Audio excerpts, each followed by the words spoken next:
నమస్తే, welcome to Nationalist hub and NH TV. నేను రఘునందన్. మొత్తానికి 3 నెలల విరామం తర్వాత అటు Tamil Nadu BJP chief Annamalai re entry ఇచ్చారు. 3 నెలలు ఆయన సెలవు తీసుకుని, అంటే పార్టీ కార్యకలాపాలకు సెలవు తీసుకుని లండన్లో ఒక ఫెలోషిప్ ప్రోగ్రాం చేయడానికి వెళ్ళడం జరిగింది. 3 నెలల తర్వాత ఆయన రీ ఎంట్రీ ఇచ్చారు. మరి ఈ 3 నెలల కాలంలో జరిగిన అంశాలు ఏమిటి? ఎటువంటి రాజకీయ పరిణామాలున్నాయి? ఎటువంటి సమీకరణాలు జరిగాయి? అండ్ 3 నెలల తర్వాత రీ ఎంట్రీ ఇచ్చిన అన్నామలై ఏ రకంగా దూసుకెళ్తారు ముందుకి? పార్టీకి మళ్ళీ కొత్త వైభవాన్ని తీసుకొస్తారా? రాజకీయాల్లో అంటే 3 నెలల విరామం తర్వాత కాబట్టి ఫ్రెష్గా అనూహ్యమైన పరిణామాలు ఏమైనా ఉంటాయా? మరోవైపు రాబోయే రోజుల్లో అంటే ఎలక్షన్స్ అన్నీ అయిపోయాయి కాబట్టి ఇక రాబోయే రోజుల్లో ఎలాంటి ఎత్తుగడలతోటి ఆయన వెళ్తారు? ఎందుకంటే ఇటు సెలబ్రిటీ అంటే హీరోగా పేరున్న విజయ్ కూడా పార్టీ పెట్టడం జరిగింది. మరోవైపు స్టాలిన్, ఇటు ఉదయనిధి స్టాలిన్ కూడా మధ్యలో ఎంట్రీ ఇస్తూ కొన్ని కాంట్రవర్షియల్ వ్యాఖ్యలు చేయడం, ఇవన్నీ కూడా జరుగుతున్న నేపథ్యంలో రాజకీయాల్లో ఎటువంటి అడుగు వేయబోతున్నారు ఇప్పుడు అన్నామలై అనేది మనం మాట్లాడుకుందాం, విశ్లేషించుకుందాం. మనతో పాటు ప్రొఫెసర్ మురళీ మనోహర్ గారు ఉన్నారు, రాజకీయ సామాజిక విశ్లేషకులు. మురళీ మనోహర్ గారు నమస్తే అండి, వెల్కమ్ టు నేషనలిస్ట్ హబ్. నమస్తే రఘు గారు. సార్, 3 నెలల క్రితం యాక్చువల్లీ మనం మాట్లాడుకున్నాం, అన్నామలై ఫెలోషిప్ ప్రోగ్రామ్కి వెళ్తూ ఉన్నారు, ఏమిటి పరిస్థితి, సెలవు మీద వెళ్తూ ఉన్నా అంటున్నారు. మరి మళ్ళీ 3 months తర్వాత వస్తారా, రాజకీయాలకు ఏమైనా బ్రేక్ తీసుకున్నారా? ఇవన్నీ మనం మాట్లాడుకున్నాం ఒక 3 months తర్వాత. మళ్ళీ ఈరోజు అదే 3 months తర్వాత మళ్ళీ మాట్లాడుకుంటున్నాం. సో ఎలాంటి మార్పులు వచ్చాయని మనం ఆలోచించాలి ఇక్కడ రాజకీయ సమీకరణాలు తమిళనాడులో. మరోవైపు అన్నామలై రీ ఎంట్రీ ఎలా ఉండబోతోందని ఎక్స్పెక్ట్ చేయొచ్చు? ఆయన రౌజింగ్ వెల్కమ్ నిన్న వచ్చినప్పుడు క్యాడర్ యొక్క ఉత్సాహం చూస్తే అర్థమవుతుంది.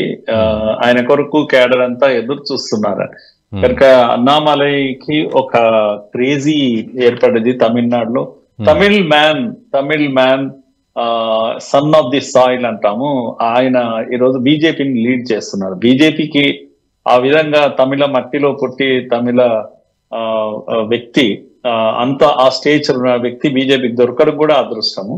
అతను కూడా ఒక ఉన్నత స్థాయిలో ఉన్న పదవిని వీటన్నిటిని వదిలిపెట్టి కేవలం మోడీ కోసం, విజ్ఞత ఉన్న వాళ్ళు, పొలిటికల్ అంబిషన్స్ ఉన్న వాళ్ళు అలా రారు. కానీ ఒక అన్నామలై మాత్రమే. ఎందుకంటే తమిళనాడులో బీజేపీ చాలా టఫ్ జాబ్. బీజేపీని ఉద్ధరించడము, బీజేపీలో గెలవడము, ఉండడము, తాను పొలిటికల్ గా ఎదగడము అని ఎవరు కూడా అంబిషన్స్ ఉన్న వాళ్ళు బీజేపీని తీసుకోరు. కానీ ఒక కమిట్మెంట్ తో తీసుకున్నారని నా అర్థమైపోయింది. ఆయనకు ఒక నిబద్ధత ఉంది. హిందుత్వ పాలిటిక్స్ ను నేరుగా ఇన్రోడ్స్ లోకి, తమిళనాడు ఇన్రోడ్స్ లోకి తీసుకెళ్లాడు. ఆల్రెడీ మొదలు పెట్టాడు. పాదయాత్రతో పీక్స్ లోకి చేరుకున్నాడు. ఆయన పాదయాత్ర వల్ల ఒకటి బీజేపీని ఇంటీరియర్ గ్రామాలకు తీసుకెళ్లాడు అనేది ఒకటైతే, తాను స్వయంగా తన స్టేచర్ ను బలమైన నాయకుడిగా ఎదుగుతున్న అన్నామలై అనేటువంటి ఒక ప్రజల్లో, కామన్ మ్యాన్ లో అది తీసుకురాగలిగాడు. అంతలో లండన్ వెళ్ళిపోవడము, ముఖ్యంగా పార్లమెంటు ఎన్నికల తర్వాత ఆయన అందరూ ఆశించారు కోయంబత్తూరు నుంచి అన్నామలై గెలుస్తాడని. కానీ చాలా పెద్ద ఎత్తున 4.5 లక్షల వరకు ఓట్లు తెచ్చుకున్నాడు కోయంబత్తూరులో.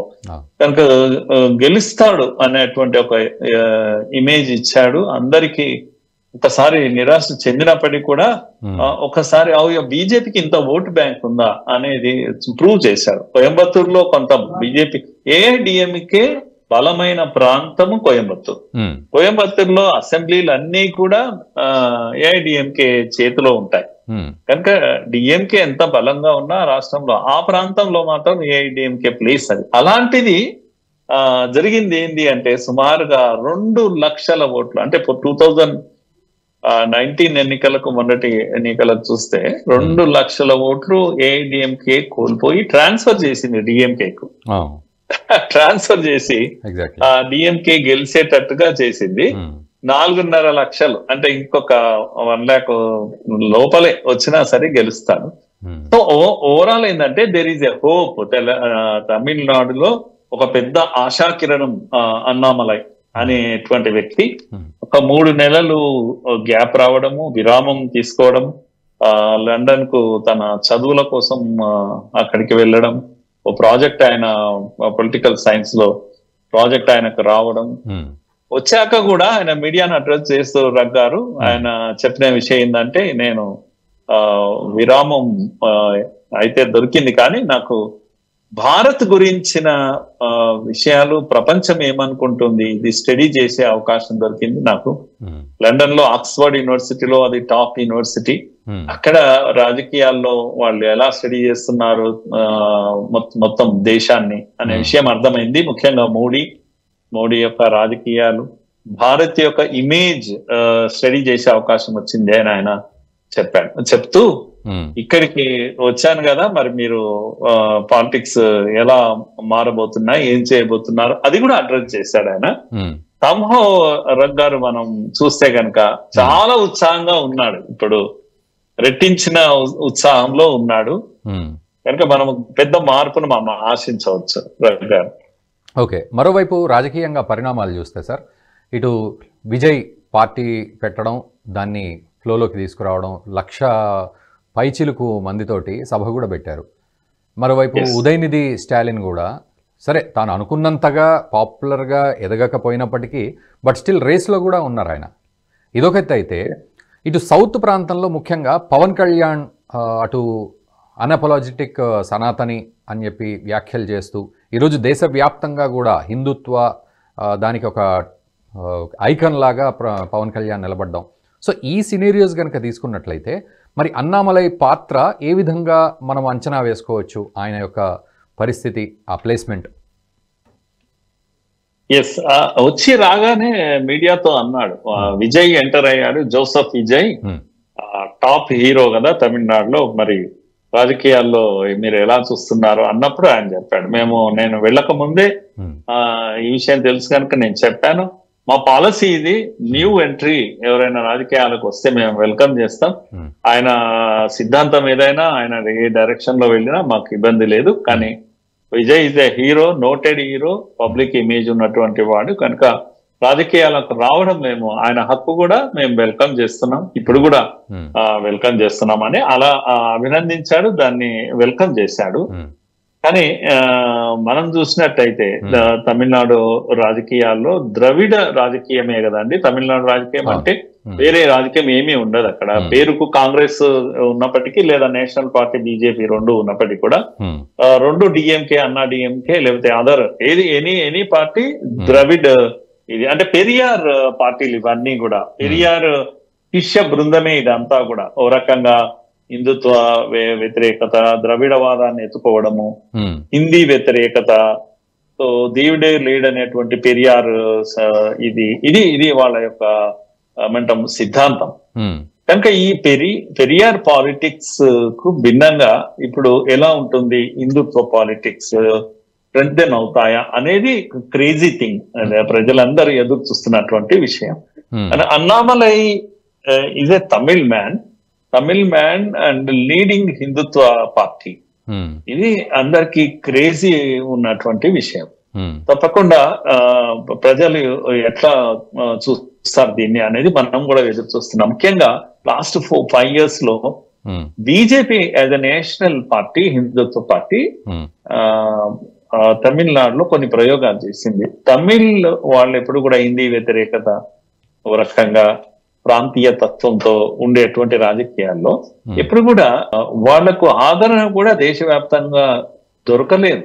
కాంగ్రెస్ కారణంగా తమిళ యొక్క ఆదరణ, తమిళ భాష, తమిళ సంస్కృతి అలాంటిది మోడీ ప్రమోట్ చేశారు రగ్గారు, మనం మర్చిపోకూడదు. కాశీ తమిళ్ సంగమంలను మనం ఎప్పుడు మర్చిపోలేం. కనుక కాశీలో ఈ రోజు తమిళ సంగమం యొక్క వేడుకలు జరుగుతాయి, తమిళనాడు నుంచి ప్రజలు వెళ్తారు. అలాగే కొత్త పార్లమెంట్ లో సింగోల్ లాంటి ప్రాణ ప్రతిష్ఠ చేసినప్పుడు మనం తమిళ సంస్కృతి అక్కడ వెల్లివిరిచింది మన పార్లమెంటులో. కనుక తమిళ్ ఈరోజు నేషనల్ మెయిన్ స్ట్రీమ్ లో భాగంగా దేశ ప్రజలు వెల్కమ్ చేసేటువంటి ఒక స్థితిని. మురళీ మనోహర్ గారు, ఇక్కడ మరొక పాయింట్ అయితే, అన్నామలై కిచిడి పాలిటిక్స్ అని అంటున్నాడు. ఏది విజయ్ పార్టీకి సంబంధించి ఐడియాలజీని కిచిడి పాలిటిక్స్ అంటున్నారు. ఏంటంటే all existing ideologies and such khichdi politics has not succeeded anywhere అని చెప్పి కొంత విమర్శ తీసుకుంటున్నారు మెల్లిగా. అంటే ఇప్పుడు ఒక డైరెక్షన్ లేకుండా వచ్చే పార్టీలు ఓకే, అవినీతి వ్యతిరేకంగా పార్టీలు వచ్చిన ప్రతి పార్టీ మాట్లాడుతుంది. ఆయన అదే అన్నాడు కదా, ఆమ్ ఆద్మీ పార్టీ ఢిల్లీలో ఎట్లయితే వచ్చింది పోయింది అట్లా అలాగే ఈ పార్టీలు అన్ని కూడా నిలకడగా ఉండలేవు. ముఖ్యంగా ఏది చెప్తుందో వాటి మీద నిలబడలేవు, ఒక స్టాండ్ ఉండదు అనే దాన్ని ఆయన ఆశిస్తున్నాడు. కనుక ఇది కూడా చూడాలి, వెయిట్ అండ్ సీ అని. పవన్ కళ్యాణ్ పాత్రకు గనక ఒకసారి మనం కనెక్టివిటీ ఇస్తే ఎట్లా దీన్ని ప్లేస్ చేస్తాం?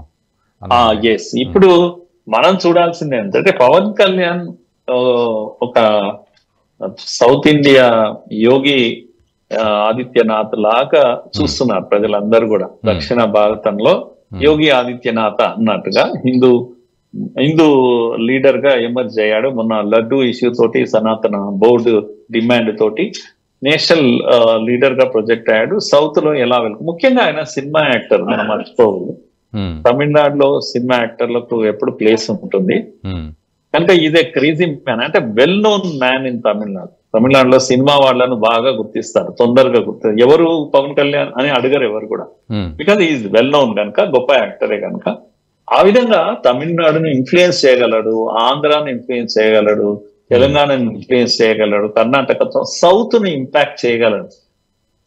పవన్ కళ్యాణ్ యొక్క హిందూ పాలిటిక్స్, అన్నామలై తమిళనాడు రాజకీయ నాయకుడుగా ఇద్దరి కాంబినేషన్ కొద్దిగా మెస్మరైజింగ్ ఎఫెక్ట్ ఉంటుంది తమిళ రాజకీయంలో అనేది మనము గంటపతంగా చెప్పవచ్చు. ఆయనకున్నటువంటి following, charisma, cinematic charisma of Pawan Kalyan and ఒక ఐపీఎస్ ఆఫీసర్ గా పొలిటికల్ చరిస్మా ఆఫ్ అన్నామలై, ఈ కాంబినేషన్ వర్కౌట్ అవుతుంది. ముఖ్యంగా మోడీ కూడా యాడ్ అవుతారు కనుక తమిళ ప్రజలు ఎందుకు ఈ మాట నేను చెప్తున్నాను అంటే, ఓటు బ్యాంక్ విపరీతంగా పెరిగిపోయింది తమిళనాడులో. ఏఐడిఎంకే ఓట్ బ్యాంక్ ను కూడా దాటేసింది ఇప్పుడు. సో అదొక్కటే ప్రజలందరిలో ఉన్నటువంటి హోప్. ఏఐడిఎంకే ఇది అయిపోతుంది. స్టాలిన్ ఎమర్జ్ అయ్యాడా రగ్గారు? ఈయన ఇప్పుడు అనారోగ్యంతో బాధపడుతున్నాడు. స్టాలిన్ అనారోగ్యంతో ఉన్నాడు. ఉదయనిధి స్టాలిన్ ను ముందుకు ఎంత ఫాస్ట్ గా అదే విమర్శించాడు అన్నామలై కూడా. ఈయన తీసుకొచ్చారు, పాలిటిక్స్ లో ఎంటర్ అయ్యాడు, ఎమ్మెల్యే అయ్యాడు, మినిస్టర్ అయిపోయాడు. ఫాస్ట్ ట్రాక్ లో ఆయన ఏమన్నాడు, ఇప్పుడు డిప్యూటీ సీఎం ఏదో ఇది కూడా ఇచ్చినట్టున్నారు, లేదా పార్టీ బాధ్యతలు ఇచ్చినట్టున్నారు. బట్ ఓవరాల్ గా చూస్తే 2026లో తమిళనాడు ఎలక్షన్స్ వస్తున్నాయి కాబట్టి ఇక ఇప్పుడు సమయం ఇప్పటి నుంచే ఆసన్నమైంది, కొంత గ్రౌండ్ వర్క్ చేసుకోవాలి అని అనుకుంటున్న తరుణంలో మరి అన్నామలైని ఎలా కీలకంగా మారుతారు? ఇప్పుడు మాట్లాడుకున్న ఈ వ్యూహం మధ్యలో అన్నామలై ఎలా ప్రభంజనం సృష్టించబోతాడంటే ఏం చెప్తారు ఫైనల్ కంక్లూజన్? ఒక్కటి నేను ఎక్స్పెక్ట్ చేస్తున్నది, రేపు నేషనల్ బాడీ అన్ని మార్పులు కొత్త అధ్యక్షుడు ఆల్ ఇండియా ప్రెసిడెంట్ బీజేపీకి రాబోతున్నారు, కొత్త కమిటీలు ఫామ్ అవుతాయి. కనుక నేను అనుకుంటాను ఒక కీలక బాధ్యత ఏదో అన్నామలైకి ఇస్తారని అనుకుంటున్నాను తప్పకుండా. ఎందుకంటే ఆయన యొక్క ప్రజల్లో ఆయనకున్న ఆదరణ ఇవన్నీ చూశాక ఒక బాధ్యత ఇస్తారు. ఆయనను ఏం చేస్తారు పార్టీలో తప్పకుండా ఒక ఎలివేషన్ అంటాము, ఆ ఎలివేషన్ పైన వాళ్ళు ఇస్తారు. ఆయన మొత్తం సౌత్ ఇండియా క్యాంపెయిన్ కూడా ఉపయోగపడతాడని అనుకుంటున్నాను. అలాగే సంస్థాగతంగా ఆయన రాగానే అదే విషయం చెప్పాడు, పెద్ద ఎత్తున మెంబర్షిప్ మీద మా దృష్టి ఉంది, ఇప్పటికే చాలా పెద్ద ఎత్తున మెంబర్షిప్ చేశారు, క్యాడర్ లో ఉత్సాహం ఉంది, కనుక కొత్త కమిటీల వైపు మేము దృష్టి పెట్టాము.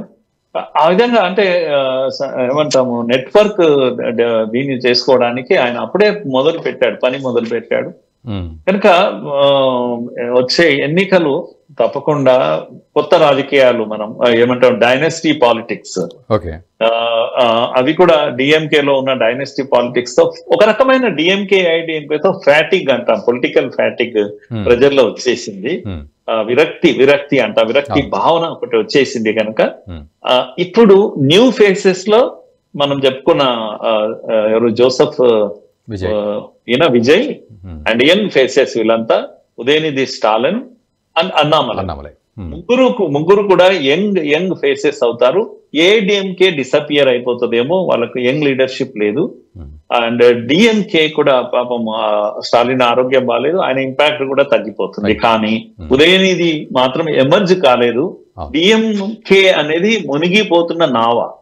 ఎప్పుడైతే డిఎంకే విసుగుతో జనము రీప్లేస్ చేస్తారో ఏఐడిఎంకే తోనే రీప్లేస్ చేసేవాళ్ళు. ఏఐడిఎంకే రీప్లేస్ చేసే ఎనర్జీ ఏఐడిఎంకే లో లేదు. కనుక ఆల్టర్నేటివ్ ఎవరు తమిళనాడు పాలిటిక్స్ కు అంటే అన్నామలై దిక్సూచి. అలా నేను చూస్తున్నాను. రైట్ సార్, చాలా చక్కటి విశ్లేషణ ఇచ్చారు. Thank you very much sir. Thank you very much. Thank you. So అదండి పరిస్థితి. మొత్తానికి అన్నామలై 3 నెలల విరామం తర్వాత లండన్లో ఫెలోషిప్ ప్రోగ్రాం చేసిన తర్వాత ఆయన మొత్తానికి రీఎంట్రీ ఇచ్చారు తమిళనాడు పాలిటిక్స్లో. సో రాబోయే 2026 తమిళనాడు అసెంబ్లీ ఎన్నికలకు అవ్వాల్సిన పరిస్థితి వచ్చేస్తోంది. ఎందుకంటే ఒకవైపు జోసెఫ్ విజయ్ కొత్త పార్టీని అనౌన్స్ చేయడం, 1,00,000 మందికి పైగా మందితోటి అటు సభ పెట్టడం, మరోవైపు ఉదయనిధి స్టాలిన్ కూడా కొత్తగా ఒక యువత రంగంలోకి దిగింది అన్నట్టుగా ఆయన కూడా ఒక కొత్త జవసత్వాలతోటి రంగంలోకి దిగే ప్రయత్నం. మరోవైపు అటు పవన్ కళ్యాణ్ కూడా హిందుత్వ పేరుతో కానీ లేకపోతే అన్అపాలజెటిక్ సనాతని అనే ఒక ఉద్దేశంతో ఐడియాలజీతోటి ఆయన కూడా మొత్తానికి దేశవ్యాప్తంగా సంచలనంగా మారిన సందర్భం మనం చూసాం. సో ఇవన్నిటినీ కనుక చూసినట్లయితే అన్నామలై రీఎంట్రీ కూడా ఒక కొత్తదనంతో ఉంటుంది. రాబోయే రోజుల్లో ఒక కొత్త సమీకరణాలు కూడా ఉండబోతాయి. ఇందాక పెద్దలు చెప్పినట్లుగా ఒక కొత్త బ్యాటిల్ గ్రౌండ్ అయితే కనపడుతోంది. ఈ పాత ఫ్యాటిగ్ అంతా పోయి ఇటువంటి ఈ పార్టీలకు సంబంధించిన ఈ నిస్తేజం అంతా లేకపోతే ఈ పాత రాజకీయాలన్నీ పోయి ఒక కొత్త వేదిక తయారవుతుందనడంలో ఎటువంటి సందేహం లేదు.